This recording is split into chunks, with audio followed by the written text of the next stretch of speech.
ఆంధ్రప్రదేశ్లో తెచ్చుకున్న ఆధార్ కార్డులు ఉన్నాయి, ఆంధ్రప్రదేశ్ ఉంది, అది ఇస్తే ఇప్పుడు చెల్లుతుందా, మళ్ళీ మీ సేవ ముందెళ్ళి క్యూ కట్టాలా, అట్లాంటి భయాందోళనకు గురవుతున్నారు. అలాంటిది ఏం అవసరం లేదు. మీది ఏ ఆధార్ కార్డు ఉందో, ఏ రేషన్ కార్డు ఉందో అది సబ్మిట్ చేస్తే చాలు. ఎందుకంటే అప్పుడు తీసుకున్న వాళ్ళన్నీ ఆంధ్రప్రదేశ్లో ఉంటుంది, ఇప్పుడు అది తెలంగాణ అయిపోయింది, అది అందరికీ తెలిసినదే. అది మనం వెరిఫై చేసుకుంటాం, ఏమి ఇబ్బంది లేదు. సో అట్లానే కొన్ని దగ్గర గ్రామ పంచాయతీలు కూడా కొత్తగా అయి ఉంటాయి, పాత గ్రామ పంచాయతీ పేరు ఉందని. అట్లాంటిది మీరు ఎలాంటి ఆలోచన చేయనక్కర్లే.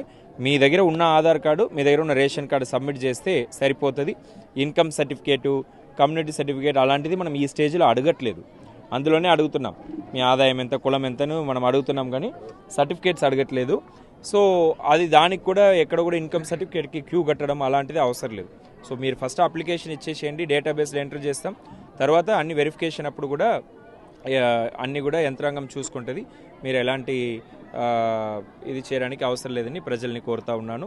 ఈ స్వర్ణ అవకాశాన్ని మీరు అందరూ కూడా వినియోగించుకొని దరఖాస్తుల్ని సమర్పించవలసిందిగా కోరుతున్నాను.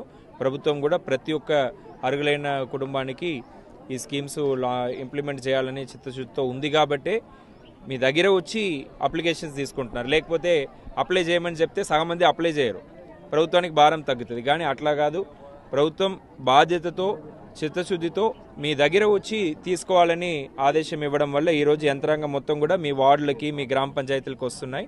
ఈ అవకాశాన్ని మీరు సద్వినియోగం చేసుకోవాలని కోరుతున్నాను.